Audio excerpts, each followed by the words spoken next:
Toshloq tumani hokimi Abduqahhor Jo'raboyevning kitobga bo'lgan mehri bolalikdagi tarbiyadan boshlangan. Onasi unga turli voqealar o'qib berishi, uning dunyoqarashi va bilimga chanqog'ini erta uyg'otgan. Ertak kitoblardan o'qib berardilar. Keyin hikoyalarga o'tdilar o'qib berishga.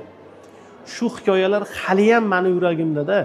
Hali hayotda meni o'sha kitobga bo'lgan mehrni, ma'naviyatga, ma'rifatga, oz bo'lsa ham ilmga bo'lgan bir qiziqishni paydo qilishda mana shu onamning yoshligimda o'qib bergan kitoblarimning o'rni beqiyos bo'ldi deb hisoblayman. Toshloq tumani hokimi ta'kidlaydiki, kitob insonni tarbiyalaydi, fikrlashga va kamolga chorlaydi. Kitob o'qib inson hayotda adashmaydi, doim to'g'ri yo'lni topadi. Uni kelajakda kitobga bo'lgan mehrini shakllanishida katta rol o'ynaydi deb hisoblayman. Hokim ta'kidlaydiki, maktab va oliy ta'limda o'qigan kitoblari uni dunyoqarashni kengaytirgan. U doim bu asarlarni boshqalarga ham tavsiya etadi. Unga ko'ra, bu kitoblar ayniqsa davlat xizmatchilari uchun juda muhim, chunki ular bilim va mas'uliyatni hissini oshiradi. Singapurda birinchi bosh vaziri Li Kuan Yew'ni yozgan kitobi bor.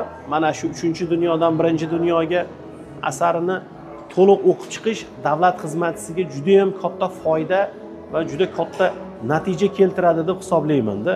Alixon To'ra Sayxunning Turkiston qayg'usi asarini ham o'qishni tavsiya etadi. Unga ko'ra bu asar vatan muhabbati, millatga sadoqat tuyg'ularini yanada kuchaytiradi va tarixiy xotirani asrab-avaylashda muhim o'rin tutadi.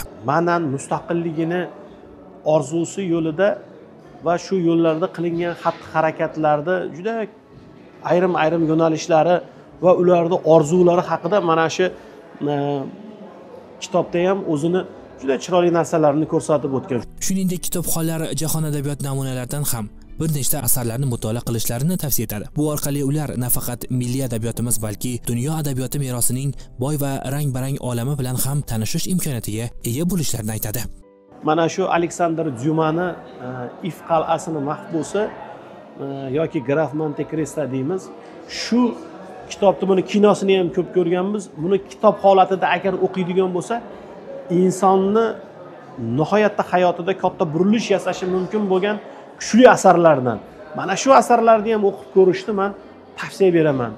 Ayni kunlarda Farg'ona viloyatida davlat xizmatchisi kutubxonada bir kun loyihasi amalga oshirilmoqda. Ushbu tashabbus doirasida Toshloq tumanidagi korxona va tashkilotlarning rahbarlari ham, ularning xodimlari ham axborot resurs markaziga a'zo bo'lib, kutubxona imkoniyatlaridan faol foydalanishmoqda.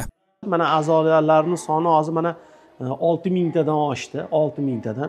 Mana bugun yana targ'ibot qilyapmizki, bularning sonini biz 10 mingdan, 15 ming, 20 mingdan oshiraylik. Kitob o'qigan insonni ongi boshqacha bo'ladi. Shuningdek, loyiha doirasida Rahbar kitob tavsiya etadi nomli tadbir ham tashkil etilmoqda. Unda turli tashkilot rahbarlari o'zlari o'qib, ma'qul ko'rgan kitoblarni xodimlarga tavsiya etib, kitobxonlik va bilim olish madaniyatini oshirishga hissa qo'shmoqdalar. Markaziy kutubxonamizga 5200 ga yaqin davlat xizmatchisi a'zo bo'ldi va bundan kelib tushgan har bir a'zolik 10 ming so'm badal belgilangan bo'lsa, umumiy jami 50 milliondan ortiq mablag' jamg'arildi. Aynan 50 million so'm hisobiga markaziy kutubxonaga buyurtmalar asosida bugungi kundagi eng mutolaasi ko'p bo'lib turgan bestseller asarlar, kitoblar sotib olindi. Ya'ni buni soni 1200 dan ortiqni tashkil etdi. Yana Toshloq hokimi bilan suhbatlashamiz.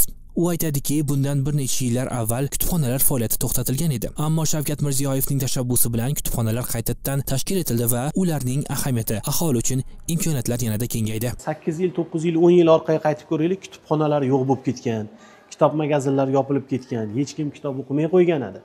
Shu kitobga bo'lgan qiziqishni bizga qaytarib berdilar. Kitobxonni yana kutubxonalarga qaytartirib berdilar.